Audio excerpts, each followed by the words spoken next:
मुद्दे हैं राहुल गांधी जी के, उसमें से चुनाव आयोग के ऊपर सबसे बड़ा हमला है। किस तरह से वो पैनल बदला दिया चुनाव आयोग का, किस तरह से वोटर लिस्ट में गड़बड़ी की। 5 महीने में ऐसा क्या हो गया कि भारतीय जनता पार्टी और उनकी gang, Shinde gang, Ajit Pawar gang को इतना बड़ा बहुमत प्राप्त हुआ। मोदी जाएंगे, जाना नहीं चाहिए ना, ये देश का इंसल्ट है, हम नहीं आएंगे। अगर स्वाभिमान है तो आप कहेंगे मैं नहीं आऊंगा, लेकिन इस देश का स्वाभिमान ये लोगों ने पूरी तरह से खत्म कर दिया। मोदी बोल नहीं पा रहे। मोदी आज की स्थिति में विश्व के सबसे डरे हुए नेता है।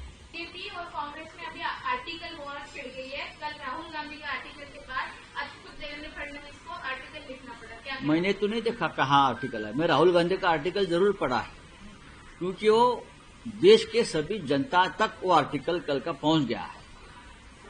राहुल गांधी ने जो लिखा है, किस तरह से महाराष्ट्र का चुनाव विधानसभा का भारतीय जनता पार्टी ने हाईजैक किया, चोरी किया, ये हमने देखा है।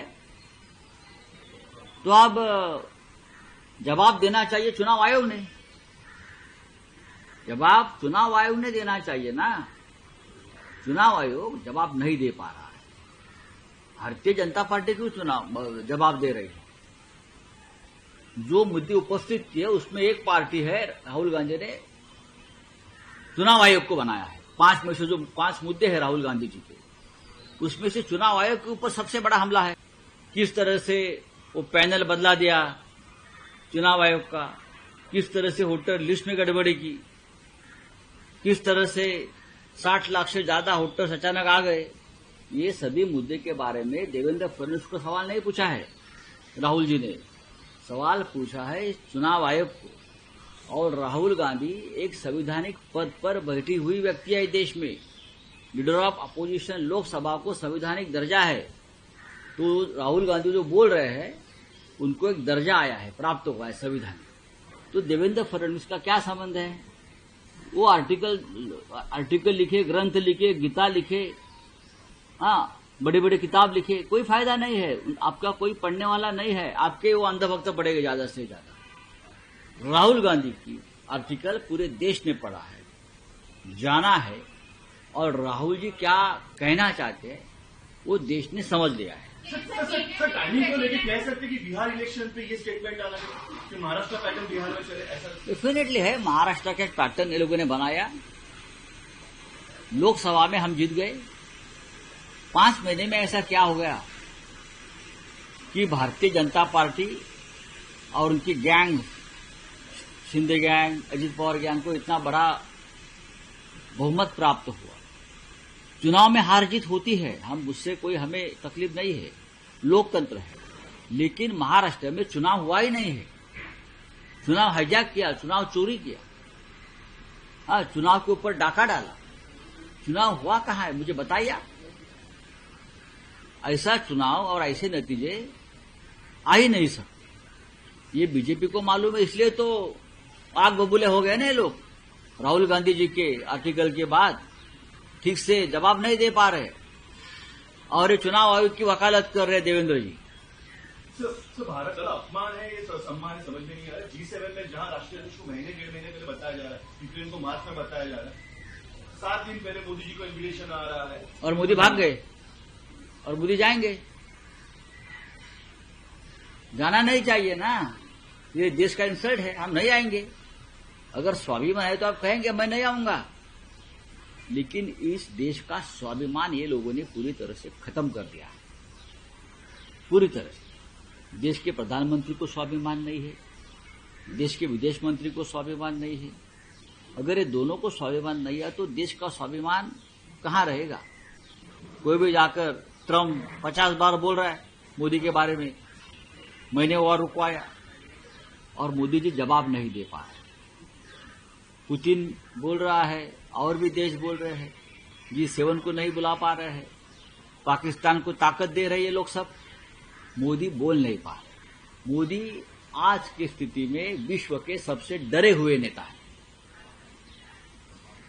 मोदी जी को लगता है पूरा विश्व एक साथ होकर मुझे कुर्सी से बाहर कर दो। 5 5 मुद्दे हैं राहुल गांधी जी के, उसमें से चुनाव आयोग के ऊपर सबसे बड़ा हमला है। किस तरह से वो पैनल बदला दिया चुनाव आयोग का, किस तरह से वोटर लिस्ट में गड़बड़ी की। 5 महीने में ऐसा क्या हो गया कि भारतीय जनता पार्टी और उनकी gang, Shinde gang, Ajit Pawar gang को इतना बड़ा बहुमत प्राप्त हुआ। मोदी जाएंगे, जाना नहीं चाहिए ना, ये देश का इंसल्ट है, हम नहीं आएंगे।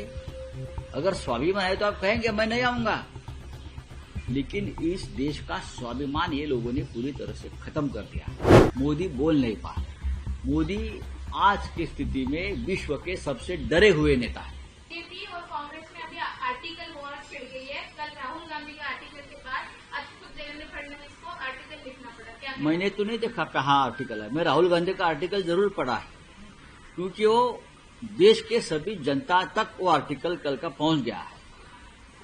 राहुल गांधी ने जो लिखा है, किस तरह से महाराष्ट्र का चुनाव विधानसभा का भारतीय जनता पार्टी ने हाईजैक किया, चोरी किया, ये हमने देखा है।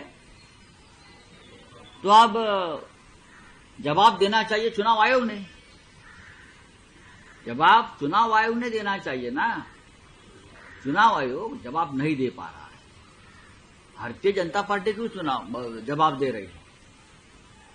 जो मुद्दे उपस्थित किए उसमें एक पार्टी है, राहुल गांधी ने चुनाव आयोग को बनाया है। 5 में से जो 5 मुद्दे हैं राहुल गांधी जी के, उसमें से चुनाव आयोग के ऊपर सबसे बड़ा हमला है। किस तरह से वो पैनल बदला दिया चुनाव आयोग का, किस तरह से वोटर लिस्ट में गड़बड़ी की, किस तरह से 60 लाख से ज्यादा वोटर्स अचानक आ गए। ये सभी मुद्दे के बारे में देवेंद्र फडणवीस को सवाल नहीं पूछा है राहुल जी ने, सवाल पूछा है चुनाव आयोग को।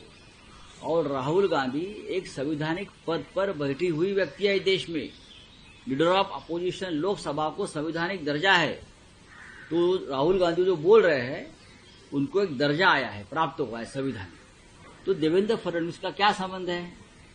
वो आर्टिकल लिखे, ग्रंथ लिखे, गीता लिखे, हाँ, बड़े बड़े किताब लिखे, कोई फायदा नहीं है। आपका कोई पढ़ने वाला नहीं है, आपके वो अंधभक्त पढ़ेगा ज्यादा से ज्यादा। राहुल गांधी की आर्टिकल पूरे देश ने पढ़ा है, जाना है, और राहुल जी क्या कहना चाहते हैं वो देश ने समझ लिया है। सर टाइमिंग को लेकर कह सकते कि बिहार इलेक्शन पे ये स्टेटमेंट आना है कि महाराष्ट्र पैटर्न बिहार में चले, ऐसा डेफिनेटली है। महाराष्ट्र का एक पैटर्न ये लोगों ने बनाया, लोकसभा में हम जीत गए।